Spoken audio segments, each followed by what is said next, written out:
Welcome to Enough Talk, where we get real about what's happening in California and beyond. It's unfettered, it's unfiltered, it's unapologetic, and it's about time someone said it.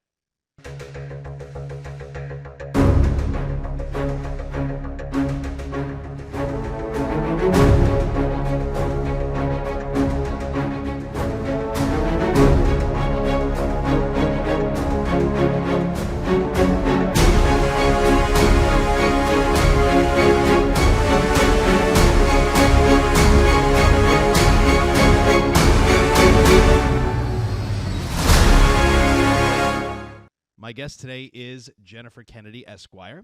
Welcome, Jennifer. Thank you. Glad to be here. Jennifer and I made our acquaintance on a radio show with Frank and Jeffy. David and Jeffy. Sorry. I've heard it both ways, but it's David. So Jennifer and I made our acquaintance on a radio show, Dave and Jeffy. And so she is here. And I must say, since that day, I have actually had a crush on Jennifer Kennedy. Oh, stop. So Go on. Pardon if I stumble over my words or my questions, but Jennifer, please tell us about yourself. Okay, thank you. Again, so glad to be here with you. This is fantastic. I am a Southern California native. I'm an attorney. My focus is civil liberties, individual liberty, personal rights. I didn't start out that way. My litigation background was in defense and what's called insurance defense, where you defend people against frivolous lawsuits, the whole food chain. But post-COVID, during COVID, because of my work in health freedom, I could spot the COVID mandates coming. So I was really primed to look for those liberty violations that we began to see with the masking and the forced testing and, of course, the forced vaccination. That's what drew me into following politics. And getting really, really active to fight that. So this was not something that you chose, it just kind of happened to you? Absolutely. It's a calling. I think a lot of people will say they felt called to do this. And I've been in health freedom since we lost SB 277, since we lost our personal beliefs exemption here in California to childhood shots. I became an activist overnight when I learned about that had happened. And that was by accident because my youngest child was headed into kindergarten. There was a 5-year gap between middle and youngest, and I'd kind of forgotten about the old vax card in the office. And when I went in there and realized, suddenly this personal belief exemption is going to go away because they've just taken it away. This is 2016. I just thought, oh my God, I've got to do something. And so I jumped into that fight in the health freedom world. And yeah, there was... Again, somebody had to do something. I had to do something. So that's what started me on informing my fellow parents even, did you know this is happening and this is a bad thing? So would you qualify yourself as anti-vax, as they would label you? You know, that's a pejorative, as we say in the movement. It really is, because listen, it's all about choice and liberty. Correct. That's why my mantra is liberty above all in everything, okay? And that has some caveats. But, you know, the health freedom advocates say most of us are ex-vaxxers. Most of us are people who followed the advice of our trusted pediatrician. We listened to what we heard from other people about, they didn't even say safe and effective back then. But that's what we were told. And we were told these are the shots your child must have, etc. But even before the birth of my first child, I was already skeptical.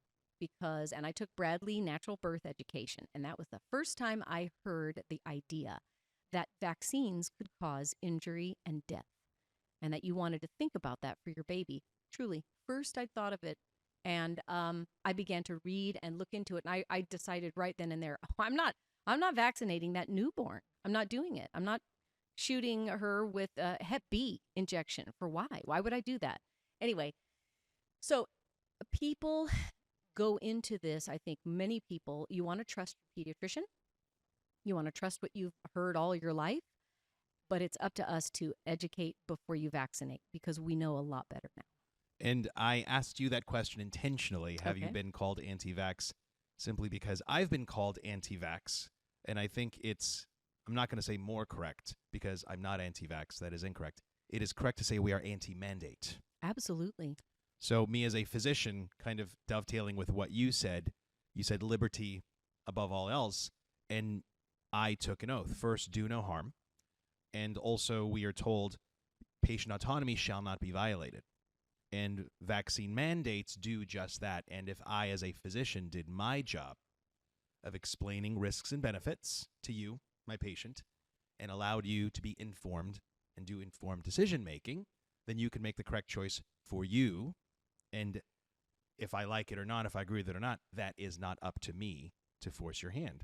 So that is why I tell people at home, we are not anti-vax, we are anti-vaccine mandate. Everybody should have the choice for his or herself. That's right. It's a you do you. Correct. And I would say this, everyone will say that. Now, there's a tiny percentage of people who will say proudly they are anti-vax.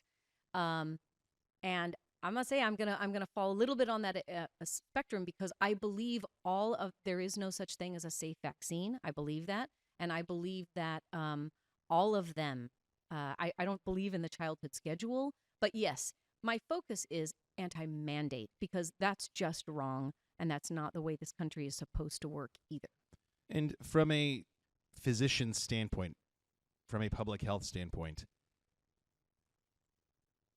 I don't want people to stop vaccinating. For example, I'm a pulmonary physician. I'm a lung specialist. I work in intensive care. I hope I never see an iron lung. So the mistrust that people have developed in vaccines, if you say that we are going to see another case of polio, I hope never in my lifetime to see an iron lung, a patient in an iron lung. So I'm hoping that vaccines that I think are integral and necessary, that kill people and children. The diseases that kill. The diseases, you mean? yes. Sorry, not the vaccines. Polio, tetanus, diphtheria. Those kill, especially in third world countries. I hope we develop a vaccine for tuberculosis at some point, because that also kills. But I would tell people, I've told my sister with my niece, yes, you should get the polio vaccine. Yes, you should get the tetanus vaccine. When I found out that she was getting the hepatitis B vaccine, I thought to myself, that's odd. I got the hepatitis B vaccine as a medical student. Why? Because I'm with blood and needles. And the way that you transmit hepatitis B is through needle, blood-to-blood contact, IV drug abuse, for example, or sex. Right. And the fact that you are mandating it and giving it to children in infancy, and I thought to myself, hang on a minute, they're not high risk. And if they're going to become sexually active and you say, oh, you can get this, let's educate you if you want to get this. For me, it was mandatory as a medical student, because they said, we don't want you to get stuck with a needle and get hepatitis. But when my sister said, oh, now she has her umpteenth shot, my niece, with the hepatitis, I said, why are you getting hepatitis? So something like hepatitis B, me as a physician, I would say it's not necessary for everybody. I'm glad to hear that, because I really actually think we need to re-examine the entire childhood schedule. Yeah. Because they want to vaccinate newborns in the hospital with Hep B. I would disagree. And here's the thing. They do not do any screening. Again, Hep B, it's a blood-borne illness, right, commonly associated with IV drug use and sex. Okay. So if you don't have a birth mother who is Hep B positive, why on earth are you requiring that shot for a newborn infant? I did hear that in the past, the Hep B was on the teen schedule, and the uptake was so low that the powers that be, decided to put it down into infancy. There's no reason for it to be on the schedule. And certainly no reason then to deny school to children if they don't have that shot. But that's what they're doing. And there's a financial reason for it if you're the pharmaceutical company who's looking to market it and get a large market share. But from a medical and also a public health standpoint, I, as a physician and also a public health researcher, would say that children, especially in a first world country like the United States, are not your high-risk group for developing hepatitis B. And you should probably wait until they are adults to talk to them, counsel them, and allow them to make choices rather than force it on the parents of a newborn. Now, Dr. Balekian, yes, I have to ask you this question. Tell us how much education you got in med school, specifically in med school, about vaccines. I'm trying to remember, because that was 20 years ago. We learned about the mechanism of vaccines. Mm-hmm. For example, how the flu vaccine works, how the polio vaccine works. We definitely learned how you develop immunity to those vaccines. Did we learn about the side effects? I'm going to say no, we did not. Did we learn about? I'm trying to remember when the studies or the now debunked studies of the association between autism, for example, and the mercury preservative came out. I forget if we learned that, but vaccines, we simply learned the mechanism of how you develop immunity. However, we never actually discussed the risks and benefits, the downsides. And that's what we understand in health freedom is that you're not trained, or that our physicians, our medical community is not trained on adverse effects, et cetera, or ingredients, preservatives, et cetera. And I will say, let's do it in another show where we talk about the debunked connection. That's a whole other show about the connection between, mercury preservatives, thimerosal, and autism. Yep. So that's an entire show. It is. And I would like to talk about it. I'm not well read on it at this point, but yes, I would love to. Yeah, brush I'll up just on it. say I don't consider it debunked in the slightest. Understood. That's and listen, I'm a health services researcher. I'm a biostatistician, so I can actually look at the prior study. From what I understand, the man fabricated data. No, okay. No, Andy Wakefield. You mean Dr. Wakefield? Yes. No, absolutely not. And he was the 12th author on that study that was published in The Lancet that they ultimately pulled. The 12th author, but they went after him. And, he was a gastroenterologist. And that's what he noticed in his patients that were coming to him with autism troubles, but they were bringing him to see what's wrong with the gut. And he was noticing a gut connection. Obviously, it's our second immune system, right? And his paper basically said, I think we need to look into any connection between this recent shot my patients have had, the connection to the gut, and the development of autism, which, of course, is a constellation of symptoms. That's what the Lancet paper was. That he was suggesting, why don't we look at this? And that's what he was excoriated for, lost his license, et cetera. I'm a big Andy Wakefield fan. Understood. So anyway, it's a huge issue. The whole show could be that. But I know we have what else is going on in California, right? So many things. What else is going on? So let's talk about parental rights, because that is near and dear to your heart. And then I'm also going to ask you to talk about some of the propositions that you have in your tagline for your Twitter feed. So why don't we talk about parents' rights? Okay, so we know that the parents' rights movement in California has exploded onto the national scene recently because after COVID hit and all the lockdowns brought our children home, and parents were seeing what was being taught in school. Number one, they're seeing the curriculum. They're also seeing the type of education their kids are getting. Parent awareness went through the roof.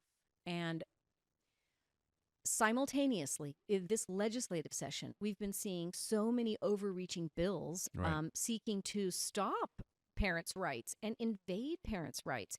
So there's so many areas where things are going on where parents are demanding more control and input into what their children are being taught and fed at school. And of course, that's going to be your CRT curriculum. That's also going to be the LGBTQ influence. And there's an agenda that the parents are objecting to in terms of the age of the children when it is presented. That's the huge thing that, as you know, started here recently in the Satakoy Elementary protest. Okay. And also coming from a gay man, and also my better half, also a gay man, we look at it and say, wow, this is excessive for children in elementary school. And that, yes, that's refreshing to hear, because it's common sense when you think about what's cognitively appropriate for a 5-year-old. And some people don't realize that at Satakoy, that was the issue where there was going to be a Pride Day assembly at which there was going to be different information presented. A book was going to be read, etc. But we were talking about kindergartners. This was a K through 5 school. And the parents... Elementary. Yes. And the parents thought this has no place in our children's education. A lot of people don't realize it was that age of children. So that started that. And so now we have this very active group seeing the larger picture about the state trying to come in and control the children. And we also see that in what's happening now with our parental notification policies that started as a bill in the legislature, and that was AB 1314, written by Attorney Aaron Friday, my colleague, and introduced by Assemblyman Bill Asaley from Riverside. He was the only legislator who would touch it. And this involves the T. This involves the children who are identifying on school campuses as transgender. And these policies are extremely narrow. The bill was very narrow in that if a child is identifying publicly as transgender on a school campus, and again, publicly being the operative word, they're asking for a new name, new pronouns, they want to change their school records, and they want to be in opposite sex bathrooms and changing rooms. That's a safety red flag right there. Parents need to know. That's the bottom line. Parents need to know because that's something remarkable that's going on with their child, and they need to know. And just to interject, when I read about Aaron Friday, and correct me if I'm wrong, Aaron Friday, who is a registered Democrat or was a registered Democrat and considers herself quite liberal, had a child who transitioned at school socially. Is that correct, without her knowledge? How about this? Was secretly groomed and transitioned. And it was during the pandemic. This child, her daughter, was at home on Zoom school. And yes, to back up, Aaron Friday is a registered Democrat, lifelong 37-year Democrat. She voted for same-sex marriage. She's absolutely liberal in every sense of the word. And I would say that it's fair to say that she feels her party has completely left her on this issue. So yes, she discovered her 5th grade daughter talking with other girls about what their sexuality was. And she was hearing this, and then she began looking into it and seeing what was going on with her daughter at school, and then learned the daughter was being addressed by a male name, not at school, but in Zoom school. She goes to school and raises hell and found that this is going on. They're absolutely affirming or enabling this, identification with the children. Again, talk about overnight activism.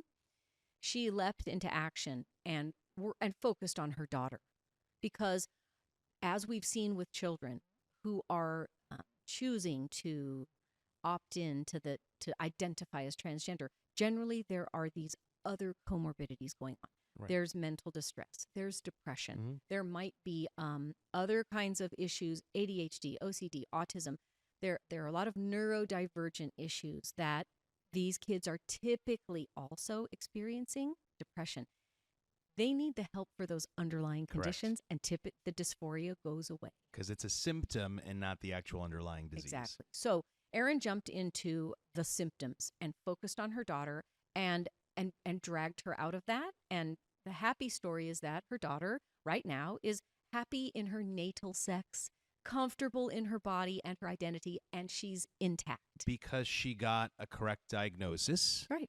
She got the treatment necessary for that diagnosis, and her symptoms improved. Affirming this girl was not the right course of action. Absolutely not. And yet, affirming is exactly what the state of California is attempting to demand legislatively. We saw that in bills. We fought AB 957. We can talk about that in a minute. But the affirmation model, of course, is law of the land in California. Counselors must affirm. The school must affirm. Everybody has to affirm any child of any age who states this other identity. And the point of AB 1314 was not to be anti-trans or anti-anything, again, but to include the parents and say they need to know. Right. Because they direct their children and they need to understand what's going on with their child and seek in whatever way they want to help or support or do whatever they need to know. And I'm going to draw parallels or speak to this with my physician's experience, my medical experience. Patients need to be informed of what's going on with their care. They need to be involved. They need to be told their diagnosis. You need to, as a practitioner, make sure that they understand what is it that they have, what is the treatment course. When they are involved, they do better. And now patients are being given reviews where they say, like a 5-star Yelp review. Yeah. Did you understand? Did your doctor explain to you adequately? You would think that's a no-brainer, that somebody who is there needs to know what's going on and what the plan is moving forward. And again, a child lacks capacity, and that adults should help that child, should decide for that child. I'm still left wondering, what exactly is the underlying motive for excluding the parents? Because there is no medical support of what they're doing. When I say medical support, even if you go to gender dysphoria clinics, that is a multidisciplinary clinic. You have a counselor, you have a social worker, you have a psychiatrist, you have different physicians, endocrinologists. It is a team effort, not just school counselor, and there you go. That's right. And in fact, we were just talking about this yesterday in court in the Chino Valley case, which we can get to, that the notion of social transition and affirmation as a response to a child's gender dysphoria, which has a DSM, classification Right. as a mental disorder, the social affirmation that's viewed as a treatment to the child's condition. So any treatment being provided to a child on really every child who says they are going to identify as trans, that's what the schools are doing right now. They're providing a treatment and excluding the parents from that, and they're providing it to a child who has no capacity and no ability to actually consent to all the risks and benefits of that supposed treatment. So then let us segue into AB 957. Yeah. Where you say, okay, this child can get affirming care. Well, I'll tell you about AB 957. Sure. That was the one. Luckily, the spoiler alert, the great news, we defeated it. Okay. We stopped it in its tracks. Thank goodness. That was the number one worst, most dangerous bill facing California parents, in my opinion, this session. Because AB 957, introduced by Lori Wilson, our first assembly person who has a trans child herself, it wanted to put in the family code the idea, it wanted to make as a matter of law that affirmation of a child's gender transition is always in the best interest of the child, and not only in the best interest, but it is included in that child's health, safety, and welfare. And those are terms of art that we use in the law. And those are magic terms that you find all through the codes, right? And what that would have done, AB 957 would have told family judges, your hands are tied. If you have a couple in front of you, they're divorcing, and the child has a trans identification, and one parent affirms and the other does not, the parent who affirms is the safe parent, the healthy parent, the parent with the child's welfare in mind, and the non-affirming parent needs to lose custody. That's what AB 957 was going to do. And once it's in family code, it would have gone into the medical code, business and professions, and all through our law. And that was going to ruin families. And for somebody who is not a legal scholar, somebody who did high school civics, you have the separation of the different branches of government, right? Absolutely. So the legislative shouldn't tell the judicial how to decide, correct? Absolutely. That was completely overreach by one body of government, legislature, totally getting into judiciary's business. I naively thought that all the attorneys in the legislature would, even if they weren't angry about it, maybe they would object, because it's totally telling the judges what to do, telling the judicial branch how to do their job. And I was disappointed to find that in the judiciary committees, the policy committee that had to hear this bill, they were all for it. Nobody said one thing about judicial discretion. They actually did ask Assemblywoman Lori Wilson, are you sure this doesn't invade judicial discretion? And I will tell you this, she couldn't even answer the question because she didn't know how to answer anything about judicial discretion, which tells you how much research they don't do. Right. And she kept saying, absolutely, it does not invade discretion. I just want judges to know that this is the best way to be. I mean, she literally explained how, and I'm going to make sure they know this. And so it's like, I see that you don't get it. And they passed it anyway. It Right. got all the way to the governor's desk.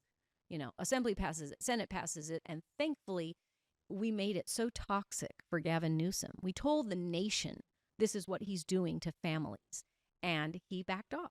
And he vetoed it. And going on what you said about the Lori Wilson not knowing or not being able to answer that question, with a prior guest, Jennifer Van Laar, we talked about how there are so many bills moving through and things are so busy, and a lot of the time, or I'll say maybe some of the time, the staffers themselves are the ones drafting these bills, writing them, and the elected officials may or may not know everything that's in there. And it's really the staffers who are driving a lot of this. I would say, I don't know if I would ascribe to the idea that it's the staffers who are writing the bills, but you know what? It's not the legislators. It's special interests. Right. So we see this all the time where the special interest groups, they come and they bring the bill to the legislator and they say, will you please support this and endorse it and introduce it? And maybe the legislator will look at it and go, let's do a few tweaks, or I suggest this and that. But it's typically it's often someone else and another group. What the staffers are doing is they're running interference between the public and the legislator. And what's happening on the legislative end is that they are receiving all the analysis from their peers, from either the Democrat Party or the proponents of a bill. They get that spin. That's what they are inoculated with in the legislator's office. And then you have this phalanx of staffers blocking the legislator, which is what we found happening with Aaron Friday and Nicole Pearson, another one of our famous attorney warriors, and we spent hundreds of hours analyzing at a minimum. Well, I mean, we had 10 bad bills, analyzing these bills and preparing legal analysis for every one of the legislators, having meetings with the staffers to try to convey to them the complexities of what these bills were doing. And that is a terrible firewall to have between the public and your elected representative. So yes, too many bills to pay attention to, too much spin in their ears that they feel like they have to trust their colleagues. That was astonishing on 957 and on AB 665 as well, which is the state-sanctioned kidnapping, which did pass. It did pass, and for people who don't know AB 665, a 12-year-old can say to the state, essentially, I'm running away from home, does not have to provide a reason, says, I just don't like my home environment, so my parents took away my Sega Genesis or whatever it is that the kids are playing these days that I had as a child. My Nintendo. Right. It's a Switch. Nintendo Switch. My parents took this away. I'm not happy. I'm running away. When we were younger, the parents would be beside themselves. Your face would go on a milk carton. And when the authorities found you, they would take you back. Now, if you said, no, my parents are going to beat me, then they said, okay, fine, it's a danger. We're not going to take you back. But now you don't have to say any of that. And the state essentially says, you want to be by yourself and be in state housing? Here you go. And that is AB 665, and that is now the law of the land. And that is, and the crazy thing about AB 665 is if you ask the legislators who introduced it, again, who didn't write it, that's totally special interest. If you ask them and you ask their colleagues, they will tell you that this is a bill that does nothing of what you just said, because the way they peddled this bill was that the effect of it was going to grant Medi-Cal funds for low-income kids to use Medi-Cal benefits to receive mental health counseling, outpatient counseling, without parental consent. No one realizes that AB 665 was a minor consent bill lowering the age of consent, not about counseling, because children already had that right under California law, but the right to self-consent into that group home, into residential shelter. This AB 665 was a deceptive shell game that they brazenly played in the legislature, and they never acknowledged, are consistent calling them out on, you say it's this one thing, but it's this other thing. And the other thing is horrible. It did not create a brand new law. It amended an old law, and that old law is the one that said kids can't put themselves in residential shelter unless there's danger. Right. Unless there's danger to them at home or danger they're suicidal. You got to have those danger guardrails, and only then do we let a little child self-consent to go into the welfare system. Right. That's what they stole. That's what they ripped out of that law. So what they left was this emasculated shell of a law that now says a 12-year-old can consent without parental consent or notice to both counseling and residential shelter. That's the kidnapping right there. So if I am a 13-year-old and I don't want to go to school and I'm doing pot with my friends and my parents are upset with me and maybe I do have some underlying anxiety, and that's why I don't want to go to school. That's why I'm combative with people. And so if my parents consistently try to get me back on the right track, I, as a 13-year-old, can go to LA County and say, I want to get counseling because I don't like my family situation. Mm-hmm. And LA County will grant me that right as a 13-year-old because I'm asking for it. And if I say, I don't want you to tell my parents, they won't tell my parents. Is that correct? That's correct. And also, they don't have to go to county. They can just go to their school. All they have to do is walk in that counselor's office. And yes, it can be a kid who's just had a big fight with the parents or whatever. Or in the LGBTQ context, it could be a child saying, I don't feel safe at home. My parents won't use my pronouns. And the suggestion there by the counselor on school campus is, would you like to be in a safer environment? Would you like to try out maybe the drop-in shelter down the road? Because you can. And the part of the equation here that we must remember, there's always that adult who has to assist or enable this child in the running away. And that adult is supposed to be a professional person, a licensed counselor, a social worker, a therapist, etc. But now 665 expanded it. It could be an intern, It can be not? an intern. It can be a trainee. It can also be an administrator. Interestingly, they tried this 10 years ago. They tried to get the kids' consent to residential shelter 10 years ago in SB 543. And at that time, they wrote that bill, again, trying to get the 12-year-olds to self-consent to residential shelter. And the objections at that time were so vigorous to no, kids can't consent to residential shelter. And also there was an objection to, you also can't let a non-licensed administrator be the person who colludes with the child to put them in the system. Well, that's what they did just now. And there was no objection this time around. So they are patient. They are incremental. They wait for their opportunity and they seize it. And they got it this time. So it will look like when you talked earlier, Alex, about what's the motivation, what's the agenda, what's the reason behind this, it's hard to speculate why these laws are being pushed to separate children from their parents, right, to break the nuclear family, but really to get those kids on their own. And not only to do that, but to create this broken class of dependent children that can then be controlled, I think, by government. It's hard to go into that mindset about what is this agenda, but it's bad. Yeah. When you're pulling kids into the system that have no idea of the Pandora's box they're opening.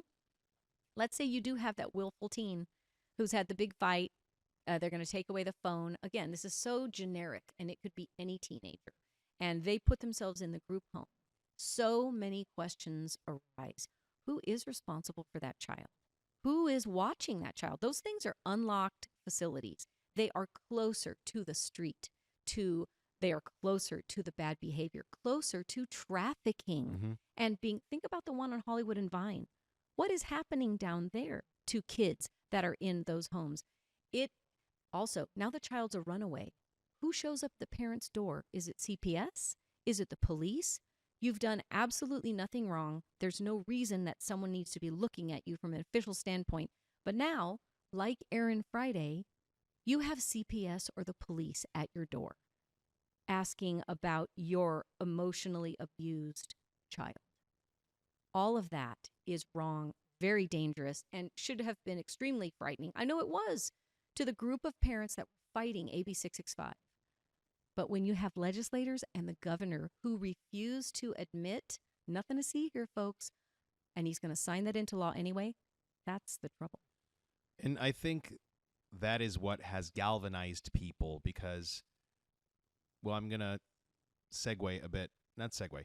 You had mentioned, I've seen videos of you saying there is no law preventing schools from telling parents. Why don't you go, I will say there's no law requiring or entitling a school to lie to parents specifically about a child identifying as transgender. That is a big lie. That cat's out of the bag now. They've been doing this for 10 years. Since 2014, right? So why don't you talk about I forget what the act is that Jerry Brown passed. It was AB 1266. So AB 1266, that was the name of the Assembly bill. And at that time, it was in the anti-discrimination context. And that bill simply, I call it the Sports and Bathrooms Bill. That bill said that the state shall allow a child to be on sports teams, participate in activities, and use the facilities according to the child's gender identity, irrespective of the child's biological sex. That's all that AB 1266 did. It went into our code. It didn't add a new law. It amended Education Code 221.5, and it added one final paragraph of what I just said. You may use sports, bathrooms, activities, etc., corresponding to your gender identity. That's it. And it is silent as to anything else.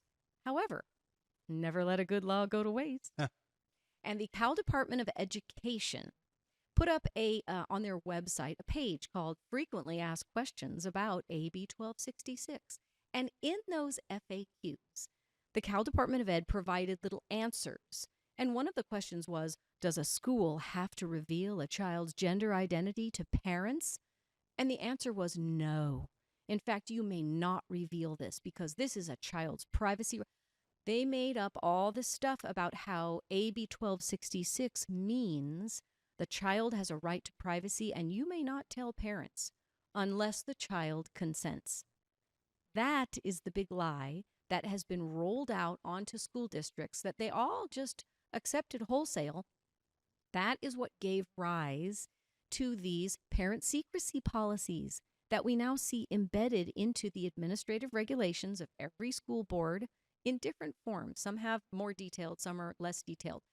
But that's how it got in there. That's what started these schools creating these elaborate deceptions of parents based on the lie that they can't tell a parent when their child is identifying as trans on campus. So you would say that AB 1266 in 2014 was the beginning of this slide? Part of the beginning, for sure, because that's how they began marketing it to the schools. And they began training school districts, and the districts train their principals and their teachers.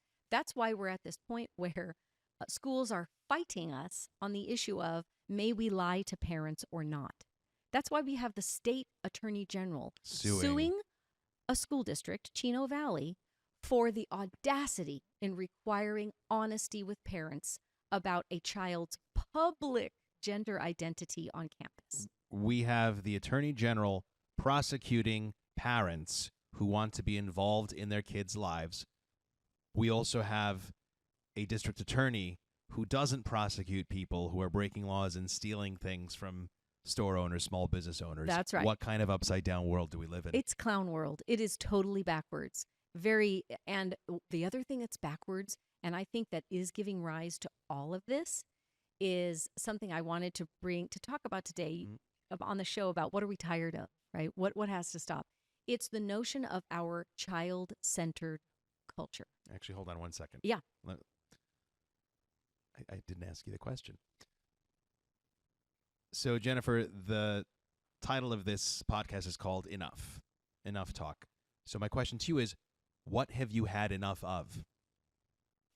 I can tell you right now, I've had enough of the shift in our society away from a parent-centered, parent authority society to a child-oriented society where the children are running the show. We are seeing that in every context. We are seeing adults abdicate their own authority, ceding their authority to kids, letting children and children's opinions and feelings and wishes and desires affect public policy. Literally letting the inmates run the asylum. We are the adults in the room. We are the people with experience, knowledge, wisdom, and fully developed prefrontal cortexes. We need to be in charge, and we need to take that back. But our society is off the rails in terms of giving children and pretending children have these rights to direct their own lives and to direct public policy. Right. I've had enough. So let's move into you've had enough, parents have had enough.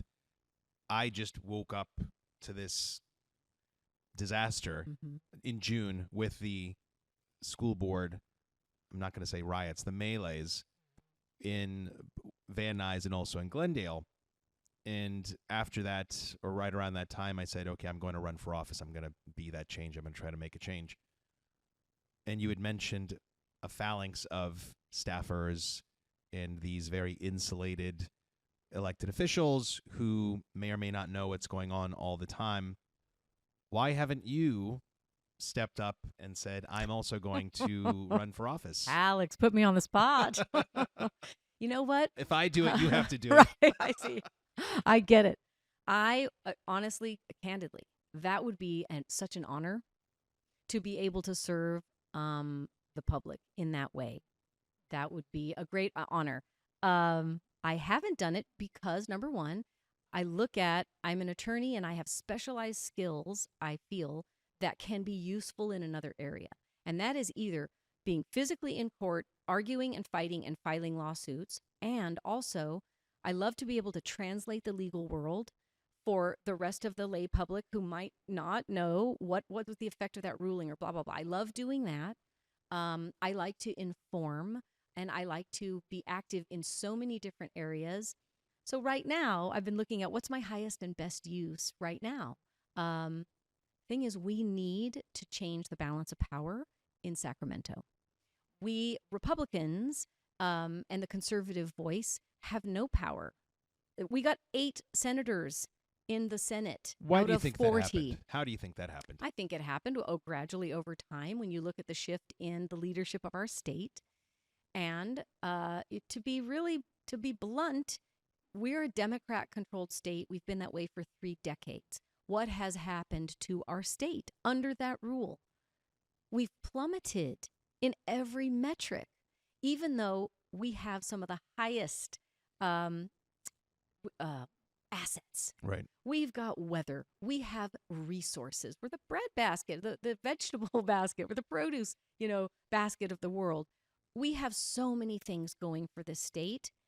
And unfortunately, progressive policies are progressively making it worse and worse and worse. I have my thoughts on why this happened, why the Democratic supermajority occurred, and you are free to disagree with me. But this is based on my own experiences even now with my campaign. I don't think we could have had a Democratic supermajority if it wasn't for the Republican Party being so inflexible. Even now, I'm having trouble securing support from my local assembly districts because they are not happy with a gay candidate. They cannot, in good conscience, support a gay candidate. And I thought to myself, you all are really good at sacrificing a great situation for a perfect situation that you're not going to get. And I think this inflexibility, and I remember growing up with George Deukmejian and Pete Wilson, even Republicans, all the Republicans, a California Republican was pro-choice. And I personally, for example, late-term abortions, as a physician, I don't agree with late-term abortions. So first, do no harm, and if a baby is viable, I don't think that should happen. So I'm against late-term abortions. But until it's sorted, let's say 4 weeks, 5 weeks, 6 weeks, in California, you had to be a pro-choice person. Otherwise, the California spirit, and I say to people, California is not liberal, California is libertarian. And there's that liberty of a woman that you don't infringe. Now, me personally, what I would do is I would say this is a failure of family planning, right? Why can't we get better access to birth control? Why can't we get better access to asking women, why are you considering an abortion? Is it, if she says, I don't feel ready, I don't have the resources. Oh, well, if we gave you the resources, if we helped you out, would you be better? And she says, yes, I would be better. Let's focus on that rather than taking away liberties and criminalizing things. And I feel also with gay marriage, somebody who is just very morally against that, I get it. That is your religious belief, and I'm not looking to take that away. But the 85% of things that we agree on, lower taxes, safer streets, clean neighborhoods, quality education, the family being the bedrock upon which good outcomes, education, making something of yourself, small business, those are built on. We agree on all that, and why are we being so inflexible on a couple of things that it's derailing us? So that is what I would put forth as one of the reasons why the Republican Party has suffered so many losses. Over the years. Over the years, yes. Interesting. I know that for the Republican Party, the focus on the platform has been, and of course the platform including support for marriage as being solely between a man and a woman. That's a huge factor for our Republican Party. And I actually agree with that. So James and I were at the California GOP convention, and he and I both agree because there is the legal contract of two consenting adults. Right? People say, oh, if you let two gay people get married, then they're going to get married to children and animals. Well, no, there's a legal contract, two consenting adults. A child cannot consent, an animal cannot consent. There's the government legal contract. And then there is the religious contract of marriage. And James and I both agree that we didn't get married in a religious ceremony. We got married, we got our contract, our civil contract, and that was it. So I would agree that you can still define religious marriage between a man and a woman in your platform and say, we're going to allow you the liberty of your religious beliefs without having the state, the legal contract, infringe on that. And I don't see why it's cut and dry. So I would actually support that in the GOP platform. Well, and that's refreshing to hear. And I think that's the conversation that needs to be had, this notion of the civil contract versus a religious marriage, because what we are seeing is the attacks on our religious institutions, forcing them to recognize that. Right. I think, again, anti-mandate. We don't want to force our religious institutions to violate the tenets of their religion. Correct. But we need to acknowledge the ability of humans exactly to do whatever they wish to do with their lives. Live and love the way you want with whom you want. And my personal anecdote to that was when I was in medical school, my last year of medical school, I was in my intensive care, my ICU rotation, which arguably changed the course of my life. September 2002. I can even remember the month. There was a man, this was in San Diego, there was a man dying of AIDS, and his partner was at the bedside. They weren't married because at the time, legally, you could not get married. And he was in his 50s. The team had to call his parents in, I think it was Iowa, to get consent, to get permission on things. And there was a conference call. The patient himself, he was out of it completely because he was, like I said, sick and dying. So we would have these conversations. His partner was listening in. We, the team, were listening in. The parents were listening in, trying to give decisions yes or no. And they never came to visit him. And you could tell, especially from the father's voice, you read between the lines, my son he had what was coming to him.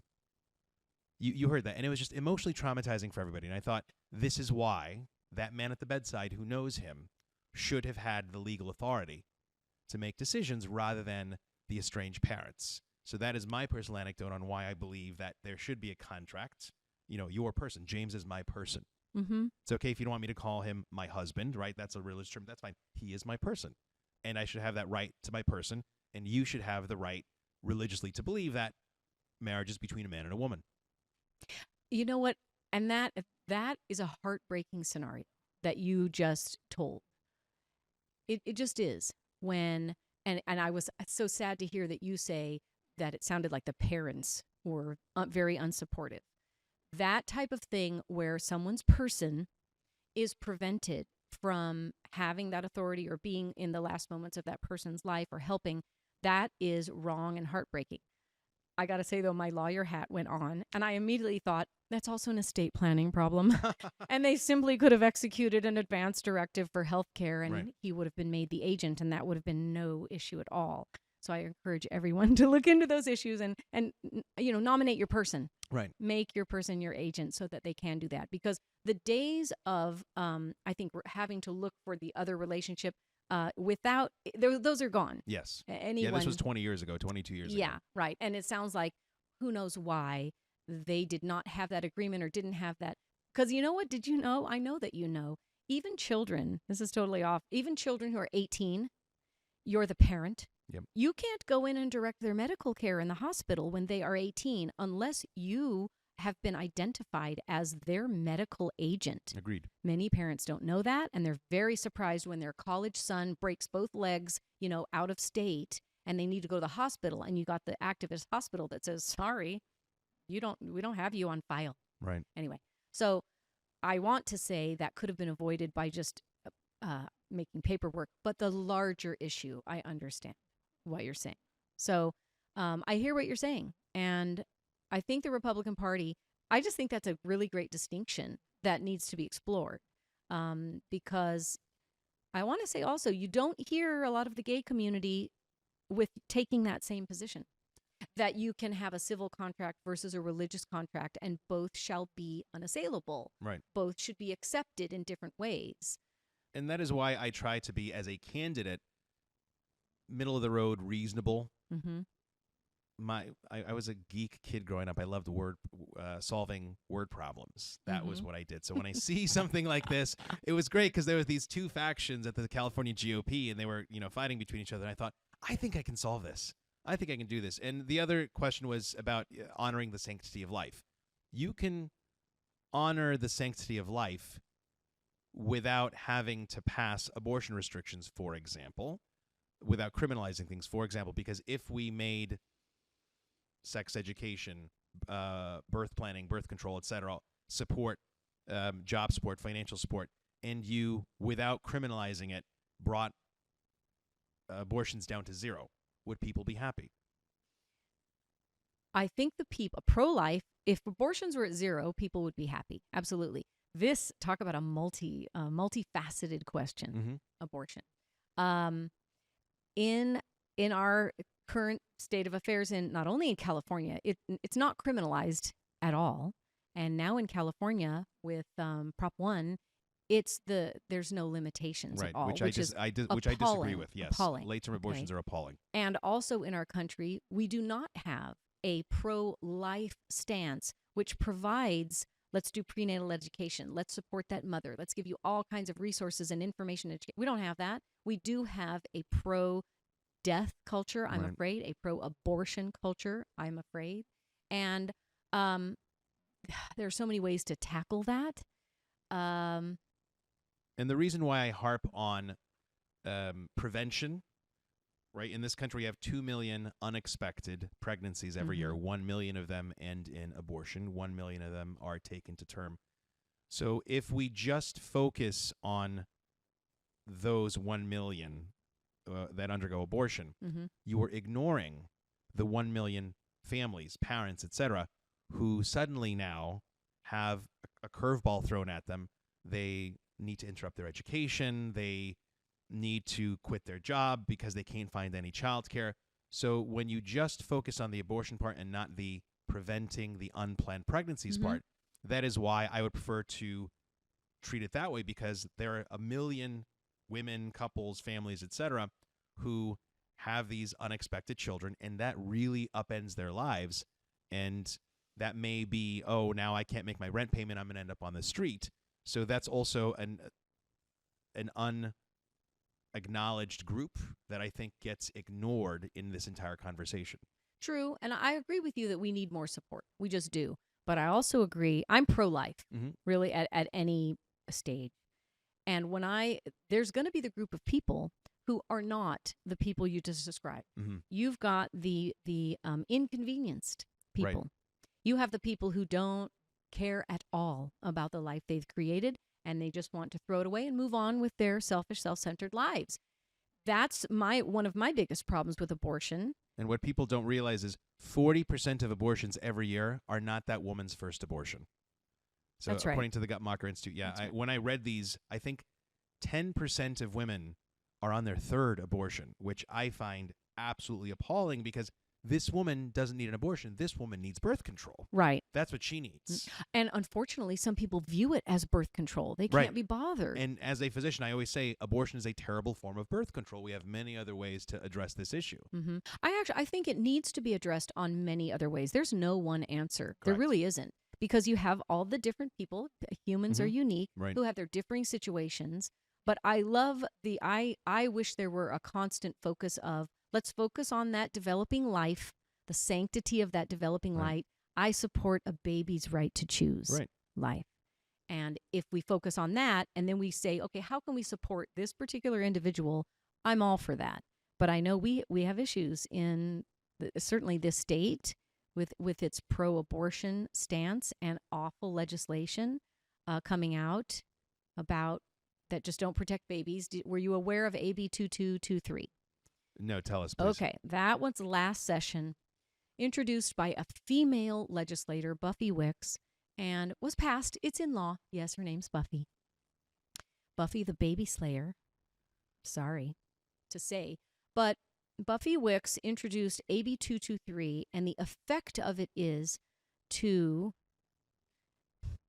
it prevents investigation by the coroner or law enforcement into the death of a baby, which includes at birth, right before birth, after birth, and up to 4 weeks after birth. This is a newborn baby in the perinatal period.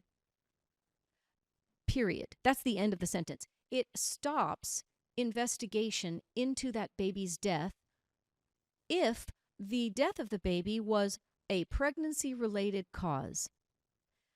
Where on earth did this come from? I will tell you. This stemmed from the very unique and very sad situations of women who were addicted to meth or whatever, and their baby died in utero or died at birth or died after, and they were charged criminally. Because they were using. Exactly, right? And I can think of 2 cases.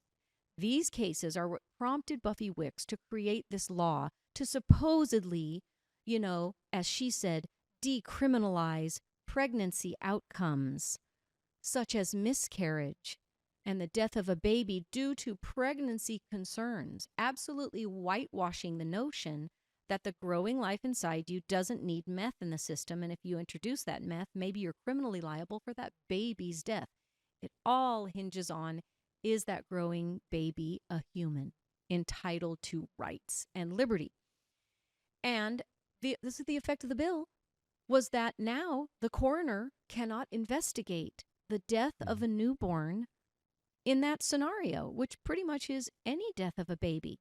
And the sheriff. So how do you actually determine whether that baby's death was a, quote, pregnancy-related cause, such as mother's drug use? How do you even investigate that? So if it ties your hands. I was going to ask you, so let's say, woman is in an abusive relationship with a man. She is unexpectedly pregnant, and baby is born, and 2 weeks old baby won't stop crying, and then abusive husband or boyfriend, what have you, shakes baby somehow, and then baby dies. So am I correct to understand that there shall be no investigation?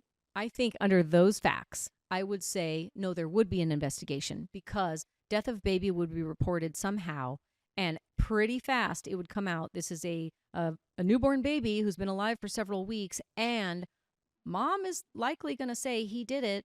There's going to be some facts that indicate that, or even at, post-mortem, maybe they're going to detect bruises on the baby that indicate the idea in AB 223 was that somehow there was a pregnancy-related cause that caused it. So under those specific facts you just said, I would think that, yes, there would be an investigation allowed even under AB 223, but it doesn't cover the women who give birth to that baby and let the baby die. Right.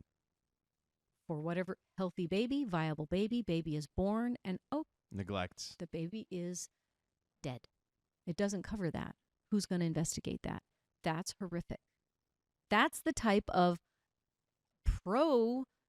I don't want to say pro-baby death, but that's a callous attitude to have. And to have legislation come out that was supposed to really target this extremely unique scenario, that's a legal and criminal matter that should be resolved in the courts, not turned into this overbroad legislation. But that's what they do. And then what you would prefer in that case is find that woman, get her drug abuse counseling, try to make sure that she has a stable home environment, offer her either resources to get a stable home environment, or else just say, hey, listen, we have families willing to adopt your child once he or she is born. Is that the way that you would prefer to go about that? That's one of the ways, but you always have to look at lowest common denominator of the woman who doesn't want help, who isn't seeking help, Right. The woman that falls through the cracks, the one who she's at the hospital and baby is born and baby is addicted to crack or meth or whatever, and baby dies. Because I personally believe if you ingest a substance, a teratogen, you ingest anything that's going to kill that baby, you're responsible for that murder. I do, because I believe that that is a human life from conception. And when on the other side, where if you don't believe that is a growing human life from conception, that is entitled to rights, that's where you get the other scenario of, oh, it wasn't her fault and she's to be excused and it's just a clump of cells and she didn't know. That's where you get into the equivocation. I don't want to equivocate on that. Right. So. We have talked about some heavy topics, haven't we today? Let's switch gears. I wanted to talk about the two pieces of legislation that you have in your Twitter. Okay. Line. You have. Oh, sure. Yes, you have Prop 19. I love it. Yeah. And you also have AB 5. Yes. So why don't you tell us about those, please? Well, sure. Okay. So I have those on my Twitter profile because I want those always in people's minds.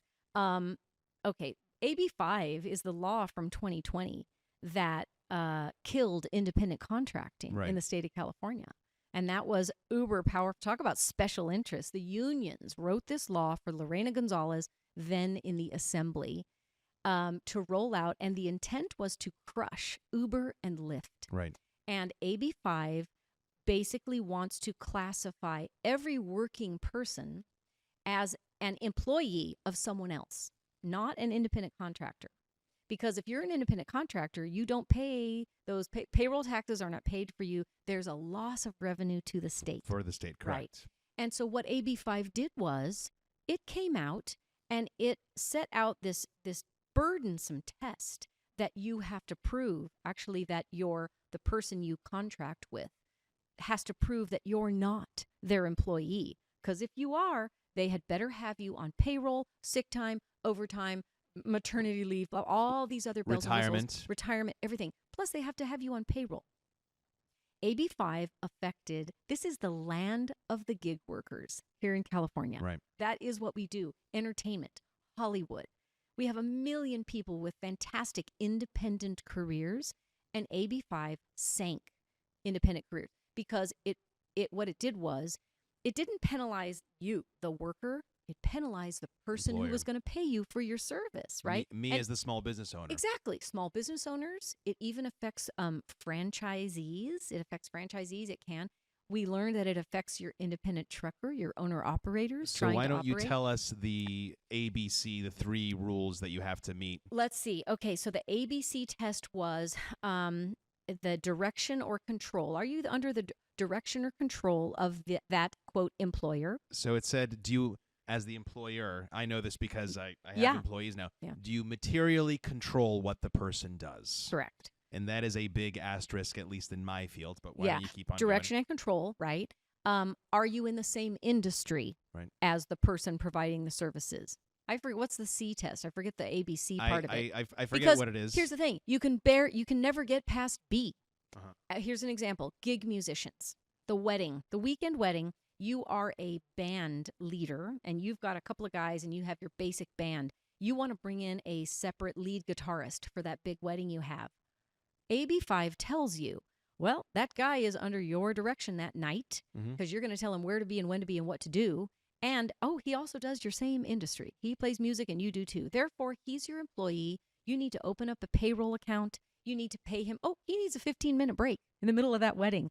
Ridiculous, burdensome requirements, and then you have to report him on your taxes later. And if you don't, we're going to go back and audit your records for the past 6 years, and we're going to hit you thousands upon thousands of dollars for every misclassified employee.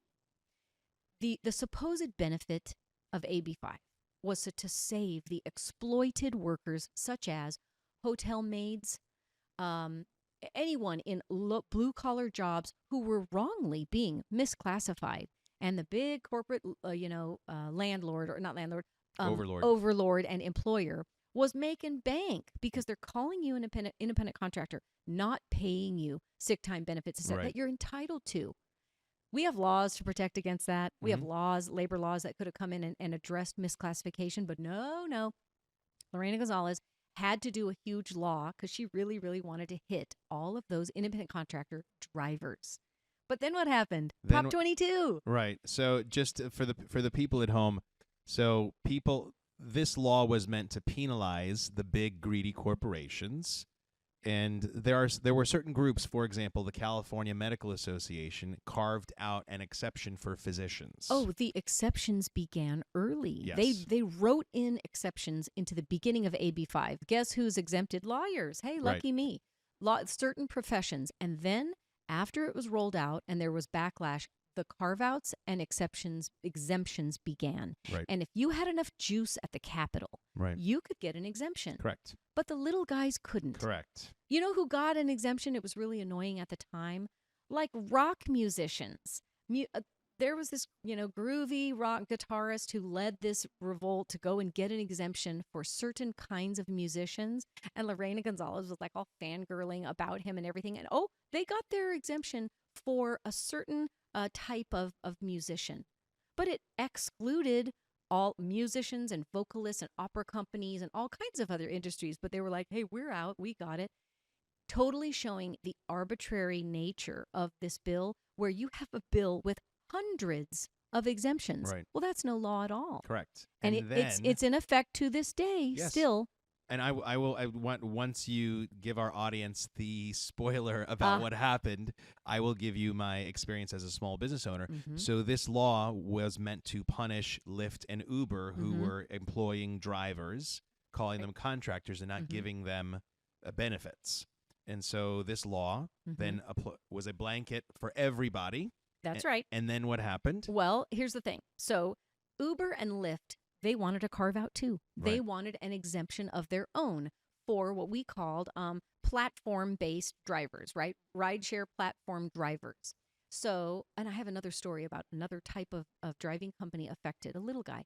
Anyway, so they couldn't go to Lorena Gonzalez and pitch their case and ask for an exemption because she was like the big no way. So they went to the people of California and they poured millions into Proposition 22. Prop 22 was yes for independent contractors, and the fine print of Prop 22 was us guys. The fine print was rideshare drivers get an exemption from AB 5. Only, yes. And it passed. Correct. It passed. Now, they immediately took it up in the courts. Mm-hmm. And part of Prop 22 was declared unconstitutional. And I'm trying to think of, but Uber and Lyft are still operating in the state, right? So I'm trying to think of what is the underlying fine print that allowed them to keep operating, because the effect of AB 5 was not to force employers or contractors to reclassify people and do better. The effect was to fire people. Right. And Uber and Lyft said, California does this, we're out. No one gets to be a rideshare driver. But we know they're still here. So I don't know the final answer on how did they beat the constitutionality issue that was ruled against them. I got to find that answer. And just to give my experience as a small business owner, so I have a medical practice. I staff an intensive care unit, and I have a team of physicians, critical care physicians, and critical care nurse practitioners, and we all practice together. We are all independently licensed individuals. Even the nurse practitioners don't answer to me per se. They are independent decision makers, and there is no overlap. This 12 hours I work, this next shift you work. I don't control what anybody does. We just say, okay, we will practice standard of care, as is what medicine does, but I don't materially control what anybody does. So the California Medical Association carved out exceptions for the physicians. So the physicians are working as independent contractors, but the nurse practitioners, I have to treat as employees. There is no difference between the two as far as their decision-making capabilities. So how does that affect me as a small business owner? Well, I pay for malpractice insurance for the group, but the nurse practitioners, for example, I have to pay payroll tax. So there's an extra, I would say about 15% as far as payroll taxes, benefits that I have to give them because of the other laws. Also, I have to now give them retirement. So at this point, and so you see me as a small business owner, it's not just the hourly or the salary that I'm paying the workers, it's the payroll tax on top of that, plus the insurance, health insurance, plus on top of that, I'm not doing employer matching, because I have 9 people on payroll. I'm a small business owner. I cannot afford employer matching like these large corporations do. But might California liberals in Sacramento now say, okay, now it's mandatory that you do one-to-one employer matching? Yes. And what will that do? That will drive me out of business. That will reduce the number of workers that I can employ. So this is, I always say the Democratic Party is notorious for having good ideas with terrible execution.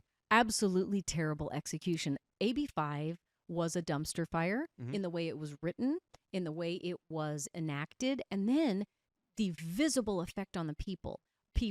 I'm telling you to this day, this is another reason I got into politics and legislation was because of AB5. I became super active against AB5 and looking in the races of our legislators about who was pro or anti. Well, of course, if they had a D, they were pro AB5. People lost their jobs, and it wasn't. These are critical categories of people who needed that independent contractor employment. These are disabled people.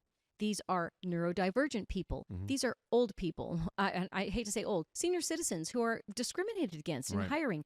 These are people except in the White House. Yeah, exactly, right? Oh, man, they're affirmative action up there. These were people and single women, working, stay-at-home moms. AB5 really crushed the very people that the Democrat Party wants to pretend it supports. People of color, students, young people. It affected everybody because it affects your ability to offer your services to someone else and make that contract on your terms. You're not exploited if you choose to drive for Lyft in your off hours. You are, you got a side hustle. You're hustling, right? That's the problem with AB5. When it came out, no less than 30 bills were introduced to stop the damage, stop the bleeding, repeal it. Every one of them was killed. Kevin Kiley was a huge supporter of anti-AB5. Everything was killed. Everything that has been tried to stop AB5 has been stopped.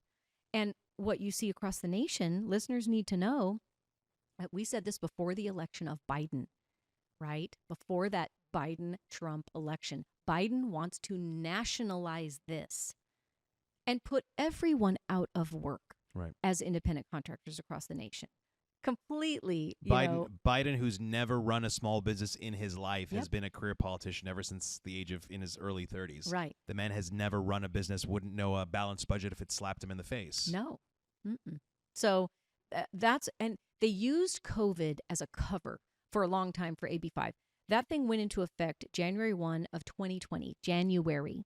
It was March, right, when the world shut down. Right. But people lost their jobs at 12:59:59 on January 1, really. And they were immediately thrown out of work. People said, oh, sorry, California in the resume, not touching it, not hiring you. Can't do it because I will get hit with penalties. It was a job killer. It was absolutely a job killer. And the stories are heartbreaking. And one of my good friends is the leading expert on AB5 in California, and that is Karen Anderson, who started the Facebook group called FAB, Freelancers Against AB5, FAB5. And she has been called into Congress several times to talk about the effect of AB5. And she's compiled these heartbreaking stories across hundreds of professions where people have lost their livelihood. And these are people, they cannot get another job for whatever reason.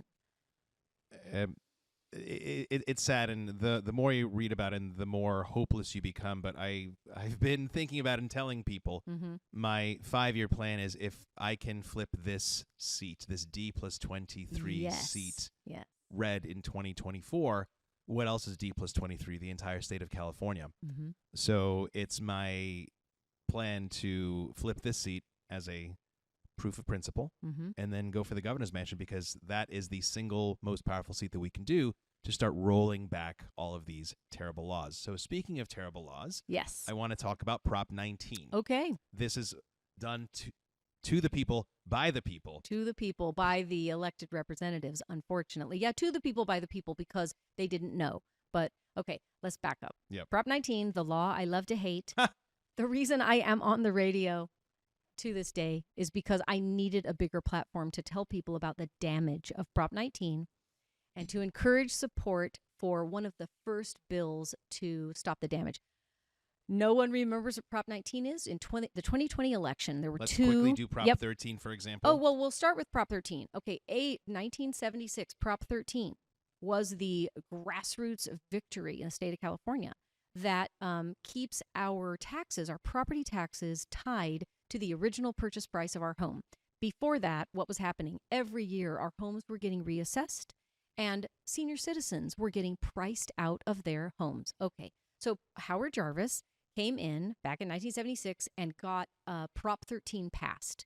So that is property tax protections for property owners.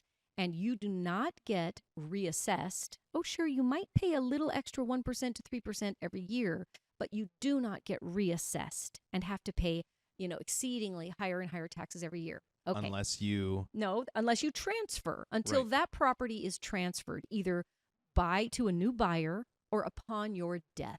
And so the property, as long as it's yours, you're not going to pay any more taxes. So this is how you got those old people living in Malibu, right? So they bought their houses 30 years ago when it was maybe $100,000, and so they won't pay high property taxes on it by virtue of that. And that's right. And that was the benefit. That was Prop 13, and then that's also how you have the people in Boyle Heights in their 1-1 also not paying higher property taxes and being able to leave their property to their kids. Oh, but that was the problem. Correct. After Prop 13 was in effect for about 10 years, in 1986, a new prop came along, Prop 58. Because why?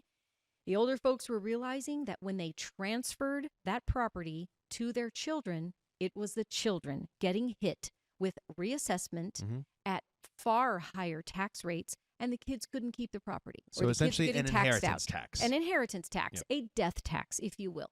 So Prop 58 in 1986 said, you guys, voters of California, we need to keep our kids in California. We need to create generational wealth. Throw us a bone and let us extend Prop 13 protections to transfers only between parents to children. And that created what was landslide victory for that. That was so popular, absolutely won by landslide. That was called the parent-child transfer exclusion from reassessment. And that's what we had in place for 35 years. And that right there, to give your property to your kids without a whopping tax bill, that is what Prop 19 stole away. So just to recap, so my parents came here as immigrants. They hit the reset button, came from the tumult of the Middle East in the 70s, came to Glendale.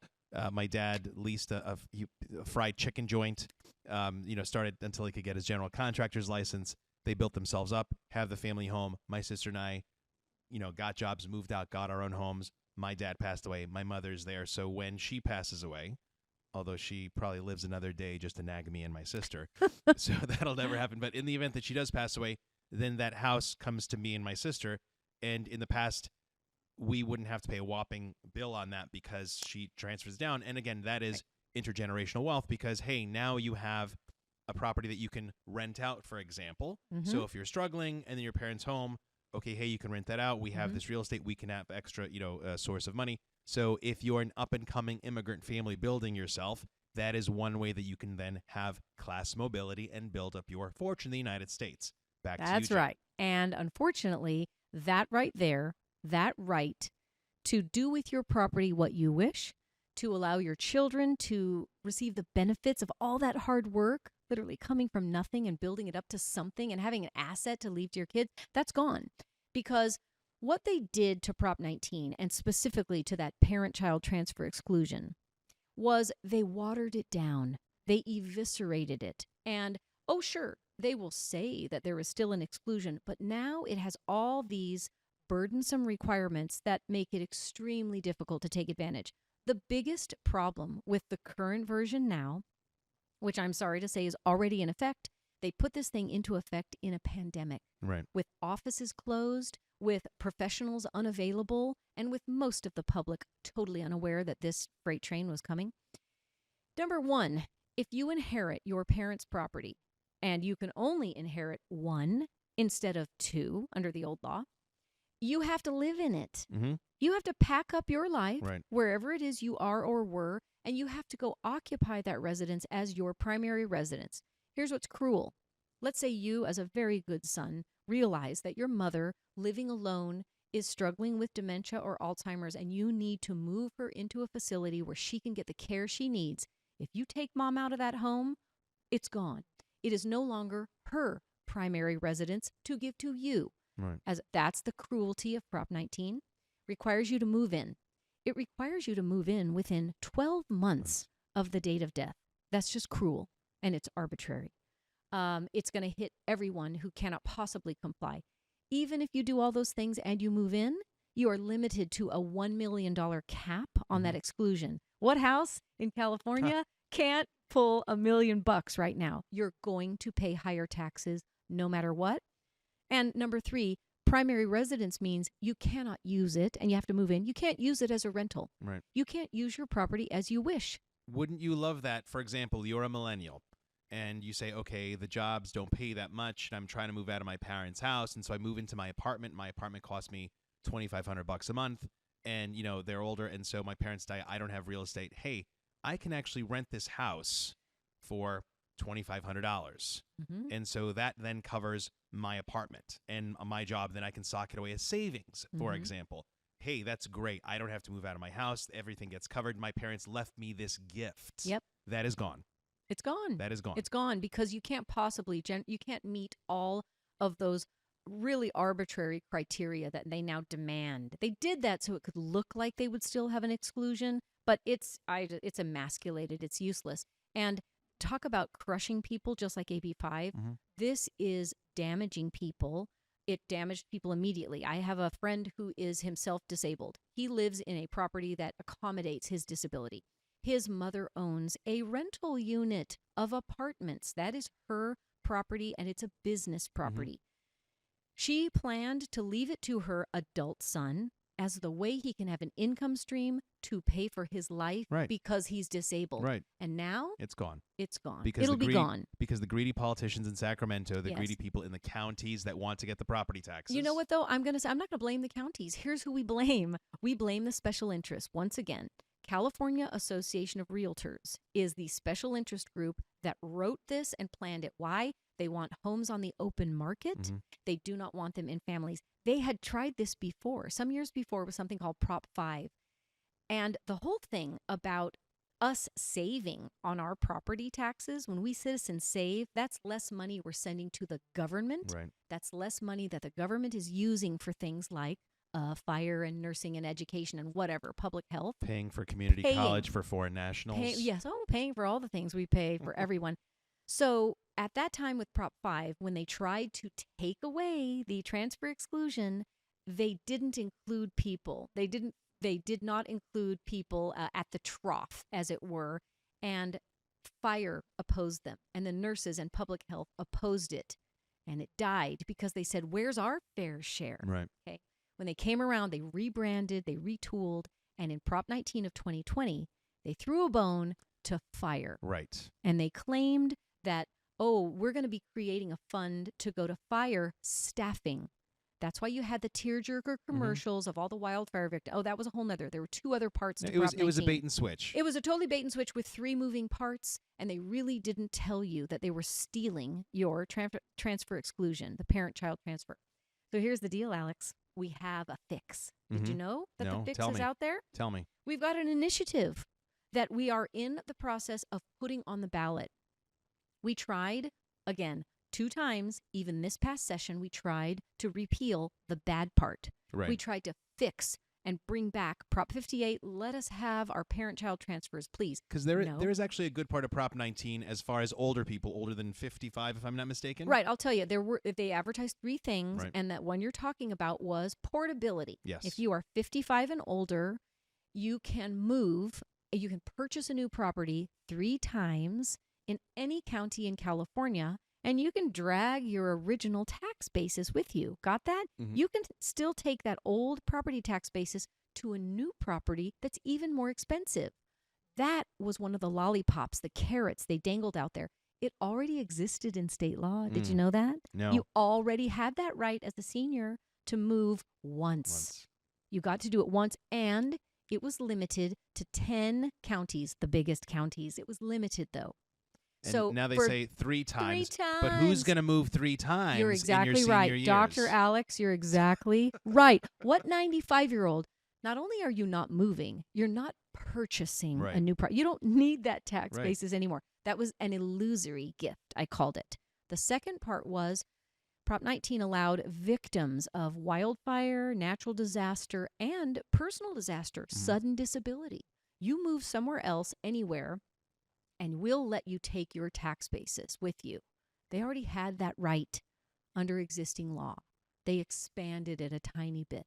And here's what they also did. When they expanded it to every county in the state, that means that some of these counties are going to take a hit on property tax revenue. Mm-hmm. So what else did they create? They created another little slush fund, another subsidy of tax money going to pay those counties to make up for any revenue loss. That's why there's no money left for fire. Those county subsidies go first. Here's the fix. It's exciting because we need grassroots army to support this. Okay, Howard Jarvis Taxpayers Association. It has rolled out the second time a referendum. It's got to get on the ballot. And that is, it doesn't have a number, of course, because we got to get it on the ballot to get a proposition number. But you will hear the words repeal the death tax, fix Prop 19. That's what we need to sign these petitions for. And we need, if people contact me if you need petitions or go online and print them out, we need 1.5 million signatures just to get this on the ballot. Mm-hmm. And we need a lot of money. We're going to have to play it up because Cal Realtors poured $55 million into selling Prop 19 to the voters. And boy, did that work. Right. $55 million bought them that Prop 19.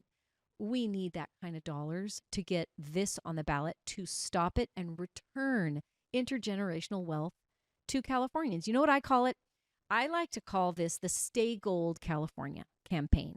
We are the Golden State. The only way we stay gold is if we keep our families in California and we keep our children in California and we get to stay in our homes that we've worked so hard for. Right.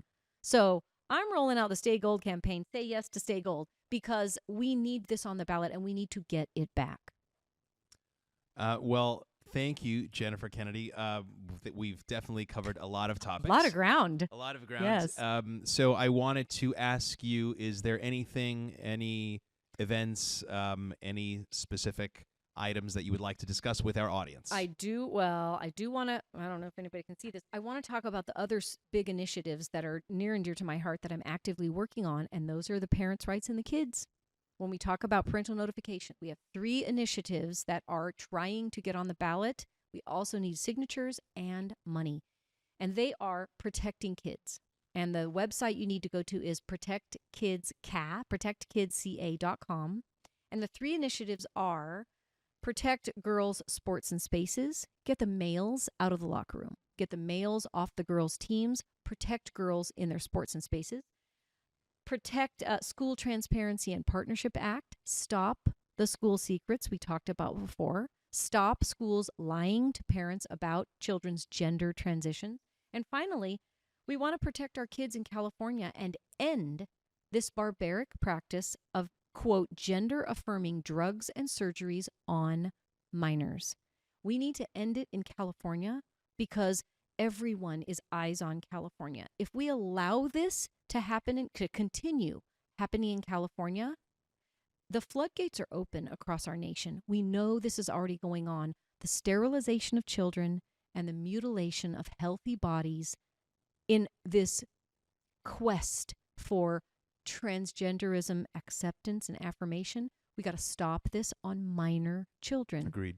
So those are the 3 initiatives: school sports, school transparency, and stop the reproductive harm on children. We got to get those initiatives on the ballot because everyone's in favor of this. Right. The majority of Californians support this. Mm-hmm.